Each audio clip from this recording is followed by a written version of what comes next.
What's up? This is Michael Rapaport. You are now listening to a brand new I Am Rapaport stereo podcast. On today's podcast, the Arianators, Ariana Grande's fans, are coming for me. A GoFundMe has been set up to build the wall that Donald Trump dreams of, and they have raised $5 million in 48 hours. Plus, Travis Scott has a blonde ponytail and has agreed to play halftime of the Super Bowl. All that and more on a smash mouth I Am Rapaport stereo podcast. Miles, Jordan, let me get something real funky, something real proper. Thank you. Next.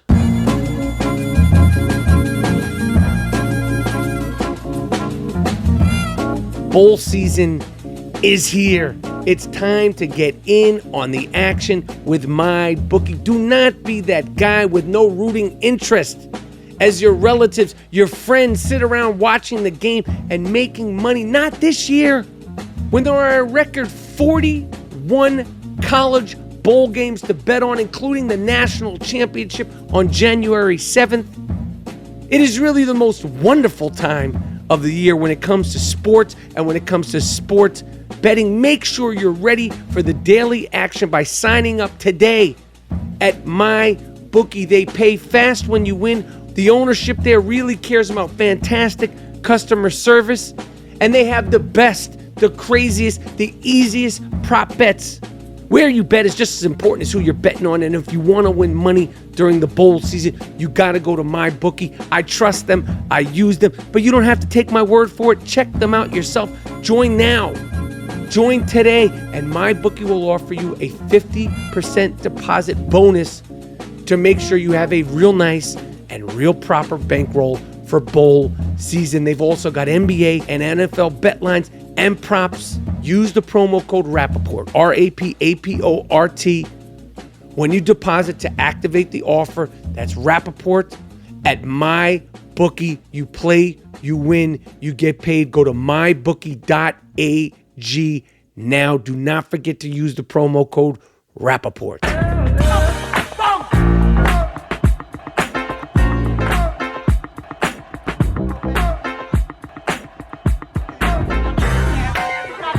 Wow.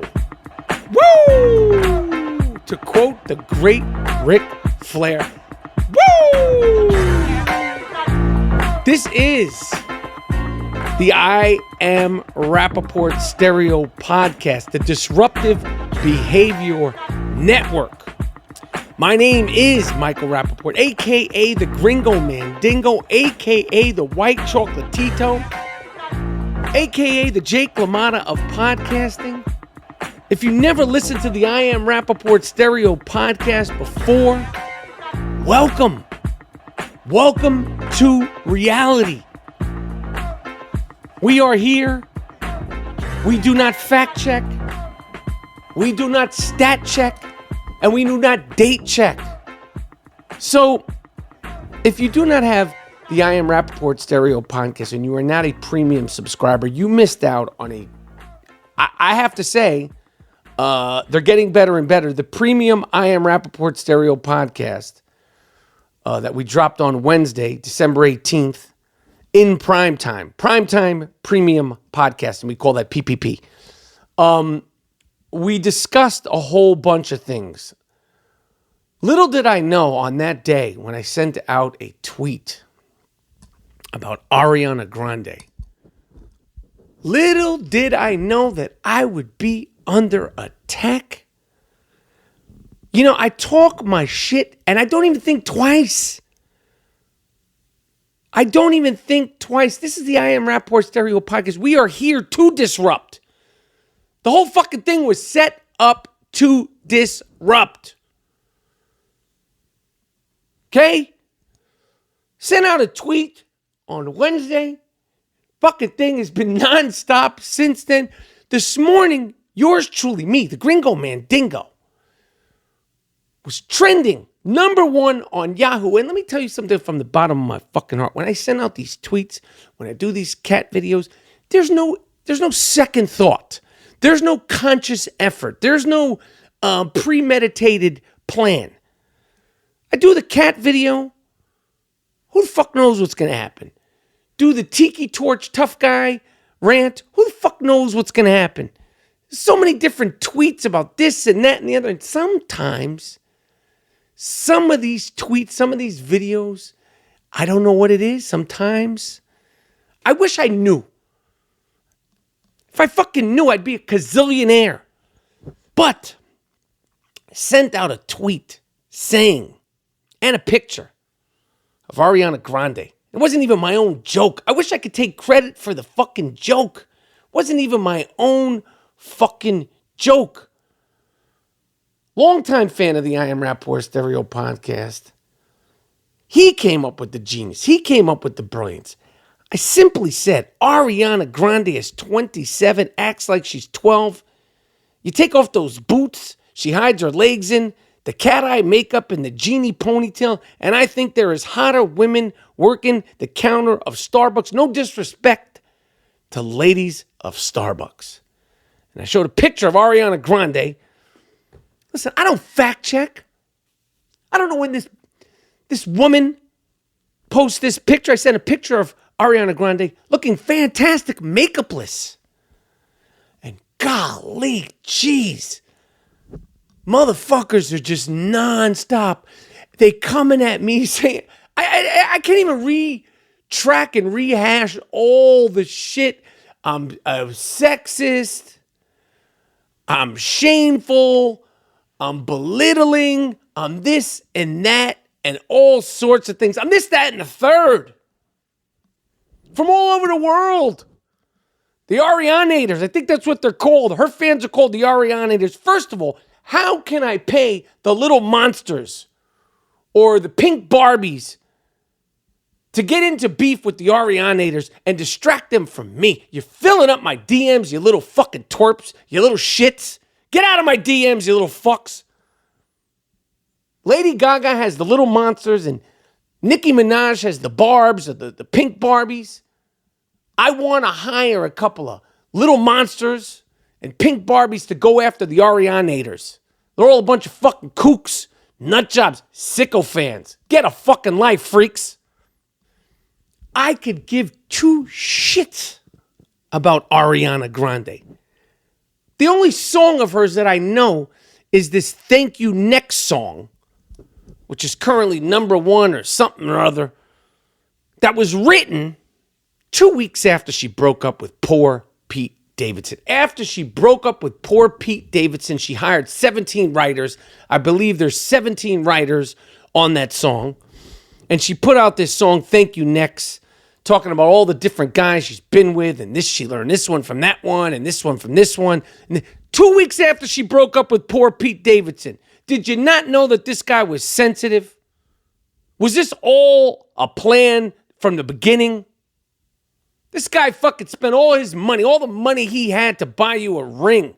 Those good rings and things, you kick him to the curb, you fuck him to the curb, and then 2 weeks later, you write a song. #1 song that, trust me, when Pete Davidson's in a cab, a fucking Uber, when he's in an elevator, he has to hear you singing your fucking song. Where is your heart? Where is your compassion, lady? But I had the Yahoos, the E-Onlines, the fucking BuzzFeeds, all of them upset saying, well, you're shaming a woman. Women are beautiful with makeup or not makeup. As far as I'm concerned, when I look at the statement, this should be a woman's empowerment tweet. I should be celebrated by the women's empowerment movement. Basically, what I'm saying is, Ariana Grande, love yourself. You don't need the ponytail, the extensions, all the couture fashion and all that shit. Love yourself. Show yourself makeupless. The beautiful, hardworking women at Starbucks, they're in there working their asses off. They're not all dolled up. I was celebrating the beautiful, hardworking in Starbucks to a pop star. Why am I the fucking bad guy? Who knows? Who the fuck knows? Who knows? I say the same thing about cockeyed Kellyanne Conway. I have made the exact same joke about Tommy Loren and these fucking freaks BuzzFeed, E! Online, all the people, all of this one, all the snowflakes, they celebrate and they retweet me when I'm talking about Tommy Loren and cockeyed Kellyanne Conway, when I went after Laura Ingraham for her double Botox porcelain fucking face that can't move. Her face is like a piece of clay. When I shitted on Laura Ingram's looks, nobody said anything. I didn't even shit on Ariana Grande's looks. But when I shit on Melania, when I shit on Laura Ingraham and I shit on Tommy Loren, nobody said, they retweet me. They do the emojis of the clapping hands. These motherfuckers are corny. Yo, none of this shit is premeditated. I am only here for one reason, to talk that good shit. One reason and one reason only. To talk that good shit. That beautiful, sweet, golden era good shit. I don't give a fuck about the Arianators. You could go in the motherfucking DMs all you want, all you clowns, and then you turn around and you try to age shame me and fat shame me. The same people, you're going after Ariana Grande's looks. You're attacking a woman. Why are you bashing a woman? Shut the fuck up. Shut the fuck up. Then they turn around and come after me, the poor Gringo Mandingo. Bruh. These are women calling me bruh. Bruh. Aren't you like 50? Bruh. You ain't that good looking, bruh. And I'm like, listen, boo. Sugar tits. Don't call me bruh. Don't call me brother. You don't know me like that. Because if I called you boo, if I called you sugar tits, then you're going to have something else to respond about. Don't call me brother. Don't call me bruh. Don't call me bro. You don't know me like that, Duke. And when I say you don't know me like that, Duke, I'm talking to the ladies. Don't bro me. You know me? You a cop? I don't like that kind of familiarity from people I don't know. We're not folks. We're not cool like that. Don't bro me. Then, of course, you got the snowflake guys who are like, dude, what kind of an asshole are you, dude? What a trash bag human being you are, dude. Tell them also, my man, I don't know you, man. Fuck all that dude shit you're talking about. I don't know what the fuck you're saying, Duke. I don't know nothing about what you're saying, Duke. Just so happens, after my Ariana Grande tweet, I saw Kim Kardashian put a picture of herself on Instagram in a bathing suit or a bra and panties. I wasn't paying attention. And she said, and I quote, although I'm not quoting correctly, because I don't fact check, she said something to the effect of, I need a spray tan immediately, or I need a spray tan quickly, or I need a spray tan immediately. One of the three choices, and I know two of the three choices that I just gave you were the same. Now, I'm watching the game. It's a commercial break. I was watching the Utah Jazz Golden State Warriors game, which the Utah Jazz, shout out to my guy Donovan Mitchell and the Utah Jazz, Joe Ingles, the whole crew. Love that team. My response to Kim Kardashian was, you hate yourself. Why you need a spray tan? Why don't you love yourself as is? And then people were coming after me. Noah Cyrus, or I think that's her name, Noah Cyrus. I don't know what the fuck that is. Is it Miley Cyrus's sister? No, Niley Cyrus? Whoever. Why are you saying this about her? Why are you attacking women? Yo, she hates herself. You look fantastic. Aren't you worried about like getting like some sort of like toxic radiation with all the spray tans and the fake tans and the sunbeds? You look great. How fucking dark do you need to be, Kim Kardashian, till you accept yourself? And me saying this is not bashing women. I want you to love yourself, Kim Kardashian. I want you to love yourself, Ariana Grande. If I could walk around in a half an inch of foundation on my grill with false eyelashes and a motherfucking Matthew McConaughey wig or a Brad Pitt, a River Runs Through It wig, and a fake dick, and a fake ass, and some Terry Crews muscles, and some glue-on tattoos looking like The Rock, and all that flash, and maybe some blue contact lenses, Paul Newman blue, I would look like I would look fantastic. Get me a spray tan once a week. Get me a nice rubber dick. Have that shit peeking out the side of my skinny jeans. You see a nice, like, oh, yo, my man right here, he's packing heat. I would do the whole kit. I can't do that. I look fucking nuts. And they would say, Rap, you love yourself. You're a good-looking guy without all that. And I'd be like, are you bashing me? Why are you shaming me? This is what I need to do to feel loved, to feel beautiful. Give me my motherfucking Brad Pitt, A River Runs Through It wig. Okay, I want to rock that Monday through Wednesday, and on the weekend, I want Allen Iverson braids. This is what I need to do to feel good about myself. Kim Kardashian, you're obviously a beautiful woman. We don't know what kind of enhancements you've had or you haven't had. But the end result is you look great.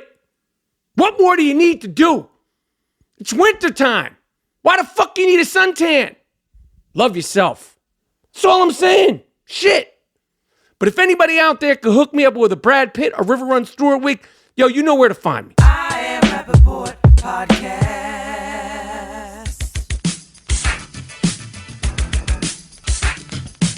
I may or may not mention that whole situation again during this episode.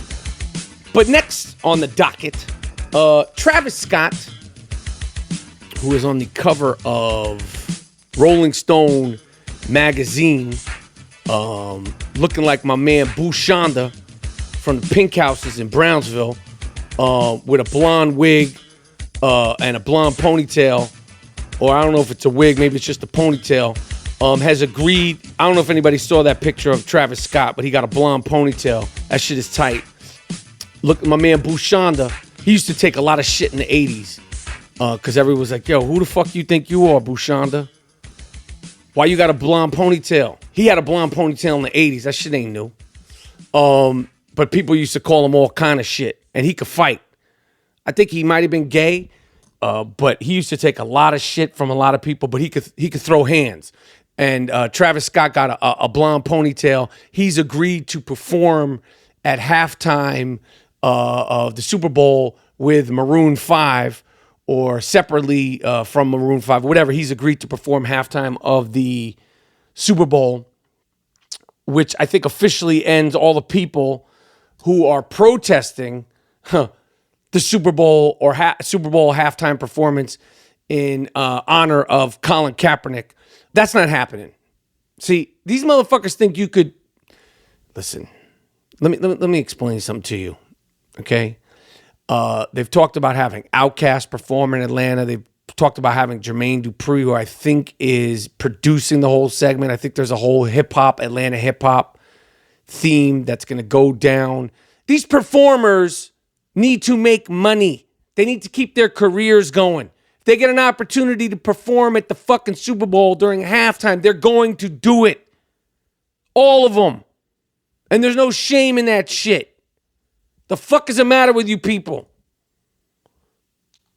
Now, personally, I cannot name one Travis Scott song, but I know he's enormously popular. I know he's got a song called Sicko Mode, because I just keep hearing about it all the time. It's making me sick. Boom. You see how I did there? Did you see what I just did there? Shout out to my guy, D'Angelo Russell, D-Russ, and the Brooklyn Nets, who have won 7 games straight. 7 games straight quietly. Nobody's giving them any love or any attention. Listen, I don't expect them to make the playoffs. Who knows? It could. They got a lot of young talent. It could change. The East is vulnerable. I'm not predicting they're making the playoffs, but they're going to get love from me. And some people are like, I thought you were a Knicks fan. What are you talking about, asshole? I thought now you're a Brooklyn Nets fan. You're a bandwagon fan. First of all, fucko. I'm a basketball fan. Second of all, I'm a New York sports fan. I got nothing against the Brooklyn Nets. I like the New Jersey Nets. Okay? Michael Ray Richardson. Darryl Dawkins played for them. Derek Coleman, Kenny Anderson. Pearl Washington played for the fucking New Jersey Nets. I want to see all the local teams do good. Of course, I want to see the Brooklyn Nets do good, and I want them to get their shine. They 7-game winning streak. They beat the brakes off the Los Angeles Lakers in the best ever NBA uniforms to be worn in an NBA game. Have you not seen the Brooklyn Nets Biggie Smalls themed uniforms? They're dope. The embroidery is the coochie sweater, and the elbow things. You know, like people wear the elbow sleeves is all coochie sweatered out. And you know LeBron was like, yo, them shits are dope. Well, them shits were dope, and they beat the shit out of you. Get the fuck out of Brooklyn, Duke. Beat it. Get the fuck on the first thing smoking. Bron. Thank God they beat them when they came to Brooklyn in the Biggie Smalls uniforms. I know that the Brooklyn Nets are probably like, yo, we can't lose when we're wearing the Biggie Smalls uniforms. You can't be playing in Brooklyn rocking Biggie Smalls inspired uniforms and lose. I guarantee you they thought about that. Like, yo, we're out here rocking Biggie shit. We got to win this game. It doesn't matter who the fuck we're playing. So congratulations on 7-game winning streak as of the recording of this podcast. Keep going, keep rocking. Shout out to my man D-Loading, D'Angelo Russell, who's on his way, I think, to make his first All-Star team. Hopefully he stays healthy. I think he will make his first ever All-Star team. Kid's good kid. I know him. Fuck with him. No Bruno. Chill with him. Good people. Want to see him shine. Now, we are coming to the end of the year. And we have it's getting more and more challenging. Because on the docket, on the I Am Rapaport Stereo Podcast docket, I'll count them 1, 2, 3, 4, 5, 6, 7, 8. I have 20 right in front of me. 20 sick fucks of the week. They're all good. I'm having to sift through them. Right now, in front of me, I have 20 sick fucks of the week, which I obviously I can't get to them. I can't get to all of them. Shout out to my man, Paul Wall. Shout out to all the people that are sending in sick fucks. Of course, the sick fuck of the week, Whisperer, my guy, Mike Schaefer, and other people that are sending random sick fucks in. I have 20 sick fucks on the docket. There's no way I'm going to be able to get to them. And we are coming to the end of the year where we must decide who is the sickest fuck of 2018. And rest assured, there will be no tie. Ladies and gentlemen, there will be no tie. One person, man or woman, one sick fuck will stand alone in 2018. In 2019, we are going to have categories. Florida, animal fuckers, and the rest. There'll be 3 categories. It'll be the rest, Florida, just any kind of sick fuck from Florida, and then people that sexually abuse and or assault animals. Because it's too much. It's too much. 2018 has been a crazy fucking year for sick fucks. Later on in this episode, I'm going to go through as many as I can. Okay?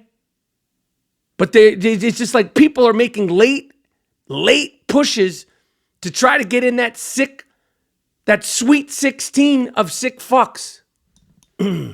Now, this weekend, I don't ask for much in terms of the fans giving me specifically anything, but I am going to ask for something this weekend, and I need the most of it on Sunday.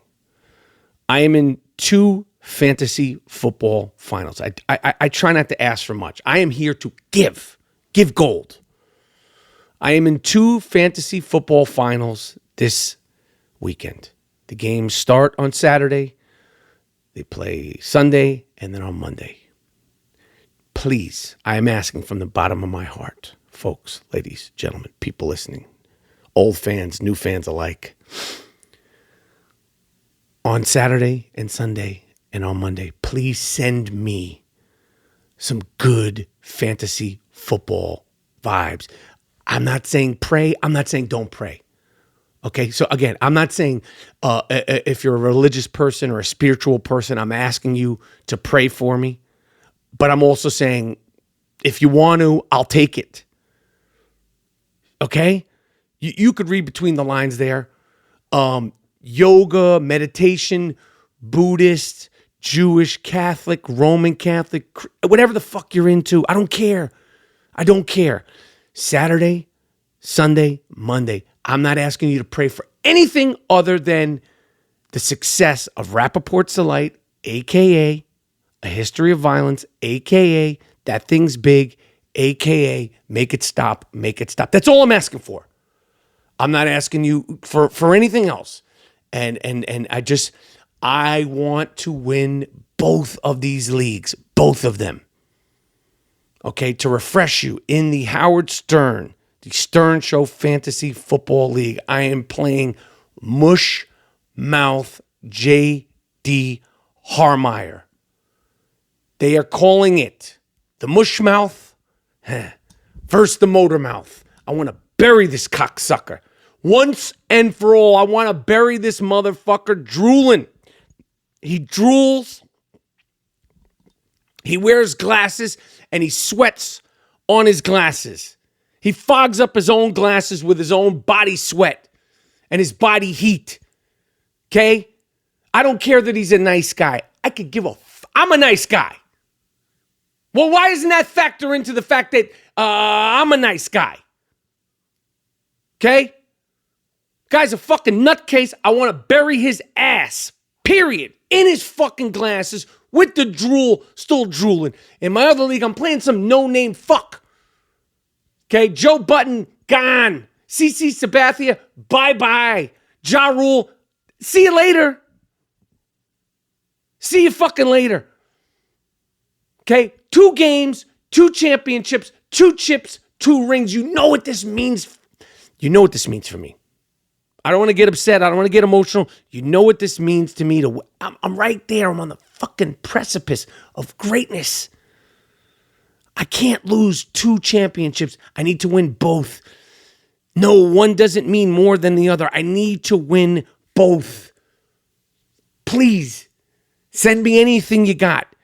Anything you got. Pray for me. I'm sorry, I didn't say that. I didn't say pray for me. I didn't say that. But I didn't say don't pray for me. I Am Rapaport Podcast. The great, and that term, the great, is thrown around a lot. But Penny Marshall, director of A League of Their Own, director of Big, actress from Happy Days, The Odd Couple, and of course, Laverne and Shirley, sister of Garry Marshall, director of Pretty Woman, who also passed away, and other things. Flamingo Kid, Garry Marshall directed it. Very talented, the two of them. She passed away. Penny Marshall passed away at 75 years old. She's been getting a lot of love and tributes on social media, as she should. I first, became a fan of hers watching TV. Happy Days, The Odd Couple, and of course, Laverne and Shirley. That was the lineup when I was a kid. Happy Days, and then it would be Laverne and Shirley. I can't remember what time. It was either 8 and 8:30 or 9 and 9:30. And then, of course, she started directing films. Biggest hit being, I guess, A League of Their Own. I don't know which one was bigger. Big was huge with Tom Hanks. She did Awakenings with Robin Williams and Robert De Niro, and a bunch of other films. I met Garry Marshall. Garry Marshall is the first legitimate person to give me, he didn't give me a break, but he gave me acknowledgement. The very first time I ever did stand-up comedy in Los Angeles, California, I did 5 minutes of stand-up comedy in LA, and this was probably 1990. I'm not Mr. Date Guy, and we don't fact check. But Garry Marshall was at the Improv in Hollywood, where I've started doing stand-up again. I was 21, if it was 1991. I might have been 20. It might have been 1990. Fuck, you know what? It's actually 1989. It was the summer of 1989. I'm bugging. I was 19. So the summer of 1989, the very first time I did stand-up comedy on a Sunday night, which I don't know if Sunday nights are still popping for stand-up, but in the summertime, it probably is. In the summertime of 1989, I was doing stand-up comedy, and Garry Marshall was there, director of Pretty Woman, huge fucking hit at the time. Director of The Flamingo Kid with Stickman Extraordinaire, Matt Dillon, low-key stealth Coxman. Yo, Matty D put it down. He put it down in the 80s and the 90s. I mean, he put it down in the fuck world. He's still single. But his 18th birthday was at Studio 54. He was late. He was a fucking star, sex symbol. He was that dude. I saw him go to work when we were doing the movie Beautiful Girls. He would knock down everything in his path. Let me stay focused. But Garry Marshall and his assistant saw me do stand-up comedy. I didn't know what the fuck I was doing.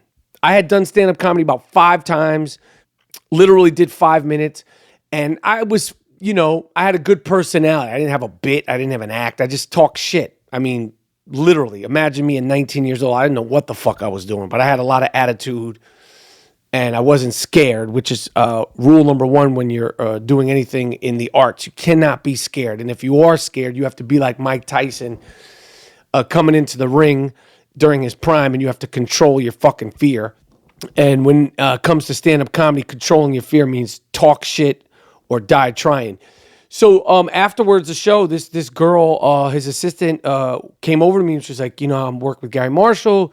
He was just here. He would love to meet you. And I'm like, Garry Marshall? Oh, shit, yeah. And so, a couple of days later, I went to the Universal Studios lot, which was a big, I went a few years before that, before I was even thinking about doing stand-up, I went to the Universal Studios lot for the tour. They have those tours. Now I had like a drive-on pass. I went there. I met Garry Marshall. He was doing a play reading for this play he was doing, which I can't remember the name of it. He said, you're talented. I was like, talented? I don't even know what I'm doing. Anyway, it made me feel like, I was on to something with stand-up comedy. Years later, I met Penny, and she was the same way. They're both New Yorkers from the Bronx. Penny Marshall was a New Yorker from the Bronx. She made you feel like she knew her. Now, to me, it's Laverne from Laverne and Shirley. It's the funny girl from Happy Days. It's Oscar Madison's assistant from The Odd Couple. I'm tripping. She directed Big. Couldn't be nicer. Couldn't be more welcoming. Couldn't be more regular, like a New York woman, funny, how you doing, where you from? She had that kind of laid back, sort of New York, real New York drawl. And she said, oh, I'm doing this and doing that. What are you up to? You should do this, do that. And I first did business with Penny. I auditioned for this film called The Renaissance Man, which was an okay movie. It was a really good script, but it was like 1993. I think that movie came out. Again, I am really not Mr. Date guy, but I think that movie came out in 1994. The auditions were probably in 1993, but it was a young cast, and we all auditioned. My man Lilo Brancato got the film, who was the star of Bronx Tale. Kadeem Hardison was in it. Mark Wahlberg, I believe, he was in it. Mark Wahlberg was in it. But all the young actors from that time, all of us, we all auditioned for that movie. I think Don Cheadle was at the auditions. It's the first time I met Wahlberg. He was cool as fuck. He was like the bad boy of Hollywood at that time. He had just gotten into a fight. I remember at a Madonna party. It was all over the news the day after I met him. I think he had gotten arrested. I was like, well, fuck, yeah, how are you at this audition? Anyway, we auditioned for weeks and weeks and weeks at a time. My man Khalil Khan, who was in Juice, the kid from Juice who wound up getting killed. I think he was the first person Tupac Bishop kills in Juice. It was cool. It was a really cool time. I didn't get the part. We were all sort of, the audition process for a film like that was, you'd read for one part, then you'd read for another part, then they'd mix and match, and they'd have you improv and all that shit. Anyway, I didn't get the movie. It was a cool process, though. I met Lilo. I met Wahlberg. It was cool. I was disappointed that I didn't get it. But Penny was nice to everybody. She called me and said, I'm not going to have you in this, and if we're going to work on something else, she would do that. She would call you, and she was sweet, and she made me, we're going to find something else. I want to work with you. I think you're great. And you like, fuck, all right, cool. Penny Marshall, she thinks I'm great. It meant a lot. And she didn't need to call you. She didn't need to be nice. We wanted the job, but she did do that. And she had a reputation for doing that. She had a reputation for going above and beyond and being friendly to actors and people. And I remember I auditioned for her again for this movie. That was an okay movie called Riding in Cars with Boys, which I don't think that was the original title. I auditioned for her a bunch of times. James L. Brooks, one of the creators of course, The Simpsons, and he's a director. He directed all kinds of shit, James L. Brooks. James L. Brooks wrote broadcast news. He directed As Good as It Gets. No, he directed it. Maybe he wrote it too. But he directed he wrote Terms of Endearment. He's a beast. He created The Simpsons. He's a fucking beast. But James L. Brooks was producing it. Penny was directing it. And I would go up to her house and I would audition with different actresses. I mean, all of them were there. I remember I auditioned with Drew Barrymore, who wound up doing the movie. It was all sorts of people. And I would just go up there and read with Penny. We would read scenes together. She would ask me, what do you think of this scene? They would change the words. The late Brittany Murphy, I remember I auditioned with her, actress. I wound up not getting that movie either. Fuck. But the thing about Penny and working with her, she would call you and be like, listen, I'm going to go with someone else. You did a great job. It's not you, it's just, casting and We're going to work on something. Let's go to a Laker game. She took me to Laker games. She was a huge actually took me to a Clipper game. She was a huge basketball fan, had season tickets to the Clippers before the Clippers were even worth even going to see, before the Lamar Odom, Quentin Richardson Clippers. Her and Billy Crystal were like the Clippers fans. And, she had a cool house. She had a sick sports memorabilia collection. I remember she showed me her room. She had all sorts of shit, like, a bat signed by Ted Williams and old New York Yankee jerseys. I mean, I'm not talking about from the 70s. I'm going back to the 50s. And she also had a beautiful, dope art collection.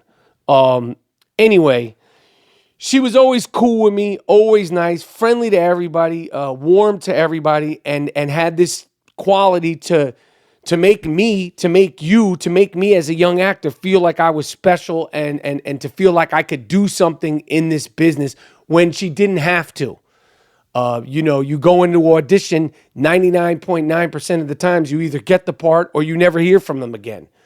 And she would always, with me and other people, and I think that's why so many actors that she didn't even work with, and I never actually officially worked with her, but those work sessions that I had on The Renaissance Man and Riding in Cars with Boys, they meant a lot to me, to be working with someone that was so accomplished and so iconic, and I was such a fan of. To have those work sessions meant a lot, and it gives you confidence to go forward and to kick ass. So she's gonna be missed. She's from a time that doesn't exist. She's a Bronx girl. She's from a time in New York that doesn't exist anymore, and she's from a time in show business that doesn't exist anymore. So all the shout outs that you're seeing from people that saying she was a friend and that she was good and she was this, that, the other, I could say from my experience, I co-sign it to the fullest, and the late, great Penny Marshall will be missed. Miles, let me get some nice music here.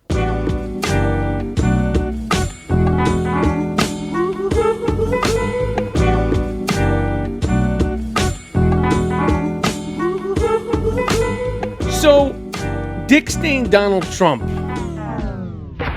his fans, his followers, his minions, these people are so adamant on one way or another building a fucking wall, which whatever.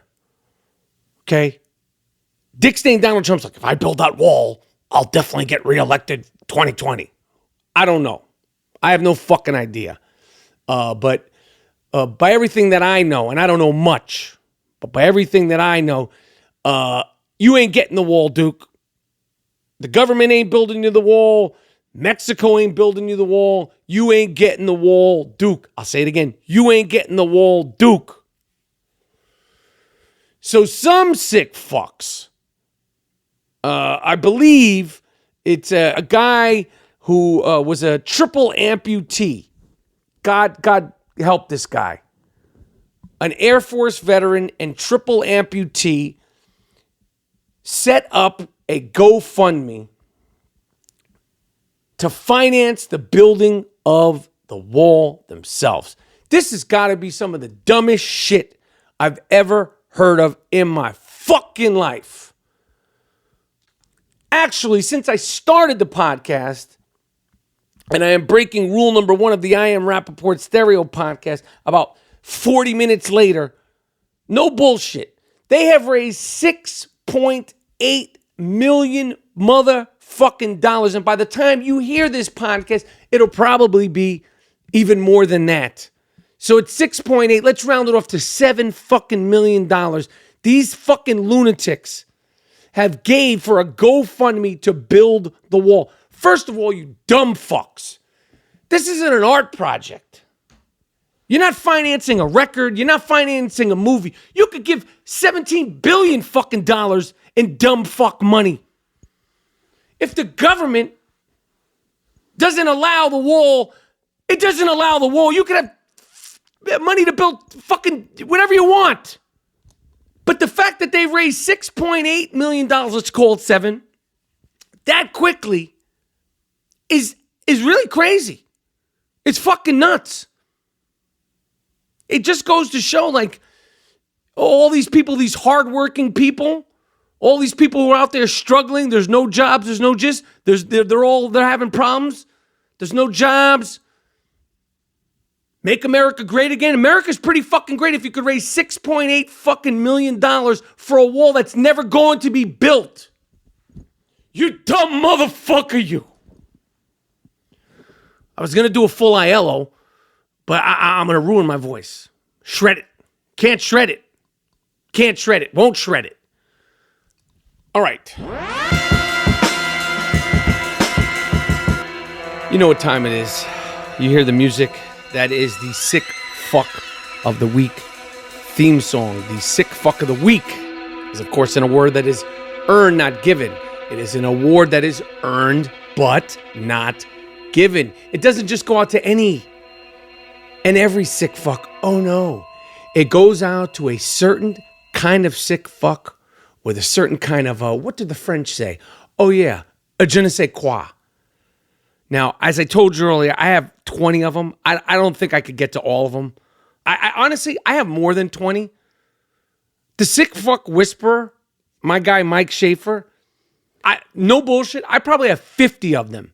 Okay, but on the docket right in front of me, I have 20 sick fucks right in front of me. But what I'm saying is I have an additional 50 that I haven't even gotten to. That might just have to be overflows into 2019. We can only do so many sick fucks. Unless we do the Sick Fuck of the Week podcast. Could be a subset. Who wants it?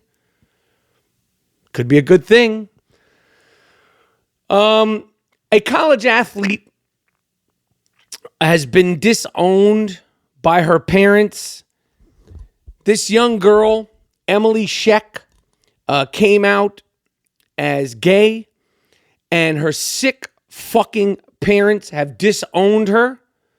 They are from Rochester, New York, which apparently, and I don't know from firsthand experience, but apparently Rochester, New York has a real shithole quality to it. But this young lady came out as gay, and her parents disowned her. The parents are the sick fucks. A GoFundMe was set up for this young girl who's a college athlete. They only raised $50,000. Now listen, it's not up to people. She goes to Canisius College. She's a cross-country runner. It's not up to people to take care of this young lady, but it just goes to show she's been disowned by her parents. Beautiful young girl, did nothing wrong. She was only raised $50,000. but there's $7 million for a wall that's never going to be built. The parents, congratulations, the Sheck parents, you sick fucks. You, both you, mom and dad, are the sick fucks of the week leading off this segment. A Tucson, Arizona sick fuck who looks like a sick fuck. His name is David Bohart. David Bohart was released from prison. And on the same day that he was released from prison, this animal, this sick fuck, kills his girlfriend. Now you're never getting out, you fucking dog. You animal. 23 hours a day lockdown. You're never going to have the contact of another person, man or woman, 23 hours a day. Electrocute this motherfucker. Get rid of him. This is... We can't zero in for this to be one person because there's a whole bunch of sick fucks. This happened a couple of days ago in New York City. An 11-year-old kid who has come out as a transsexual. It is a boy who likes to dress in drag. Went to a LGBTQ bar. It's described as queer-owned and operated. It calls himself Brooklyn's premier queer bar and performance venue. An 11-year-old boy who dresses in drag and performs went on stage at the bar called the $3 Bill in Brooklyn, singing and dressed as Gwen Stefani. Okay? How the fucking 11-year-old is in a bar, man, woman, boy or girl, I have no fucking clue. I have no clue how the fucking 11-year-old is in a bar performing. Okay? First sick fucks here are the parents. Your son wants to perform in drag, God bless that kid.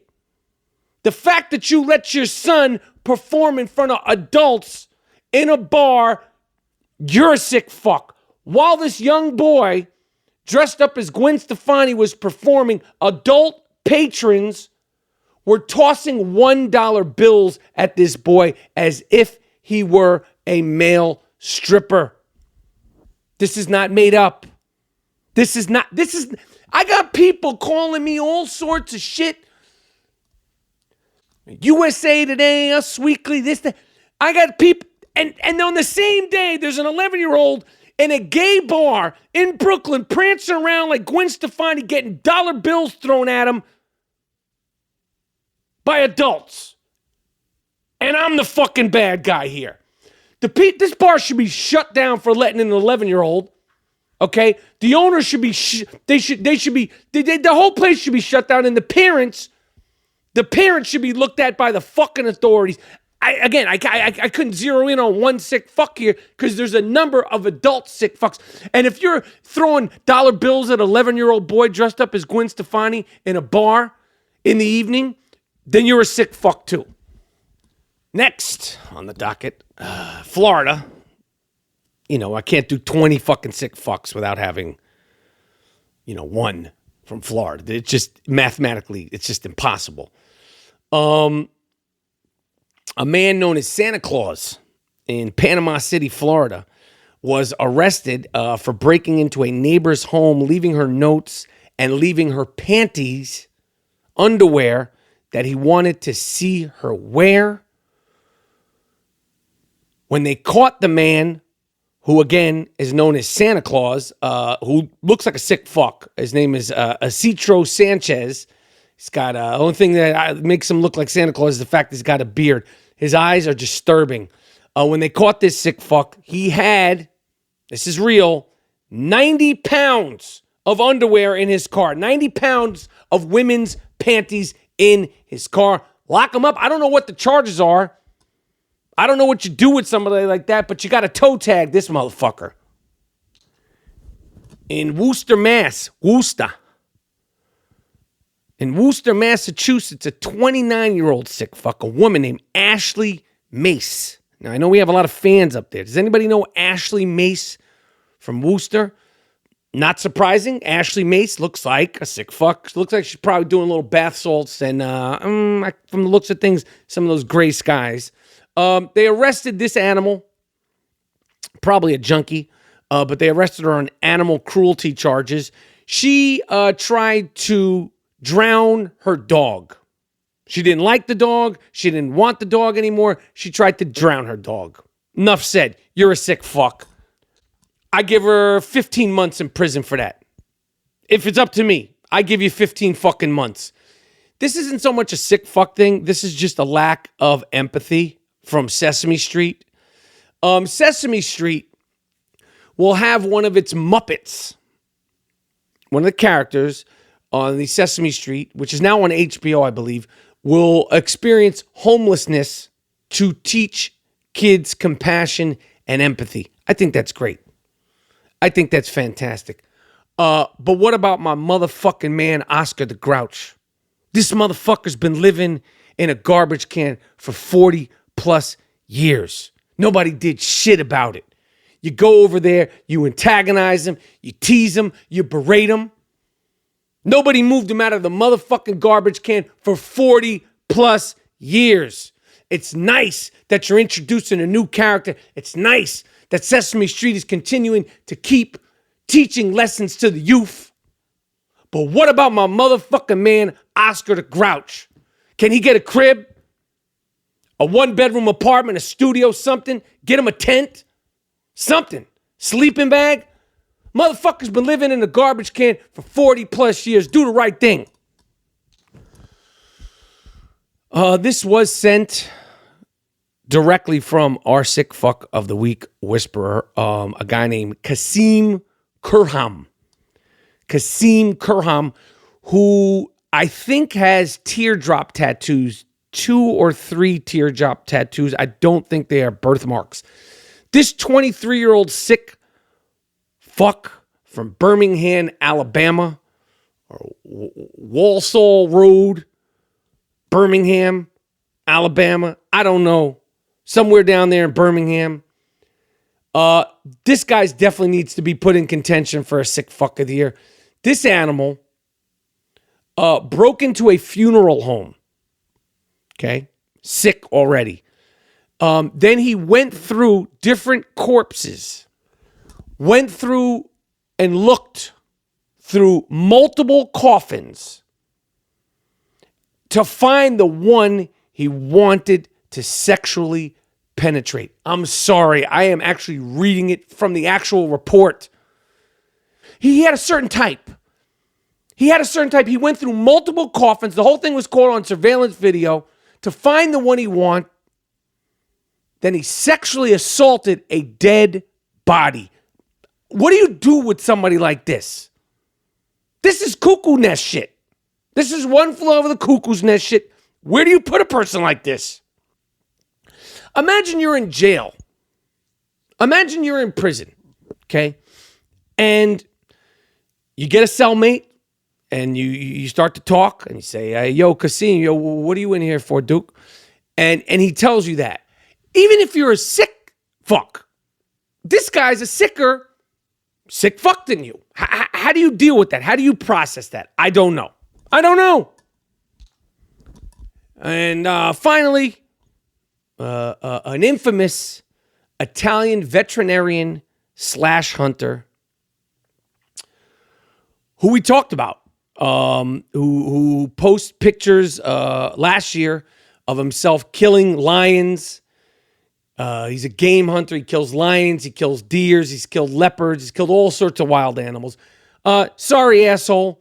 Luciano Ponsetto. He's kills all sorts of animals. He thinks this is what you should do with your time. He's a veterinarian also. He received backlash when he posted pictures of him with a tiger last year.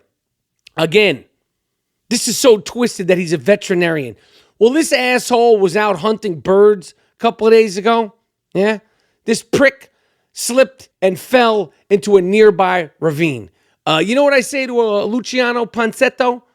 Arrivederci. fuck. All right.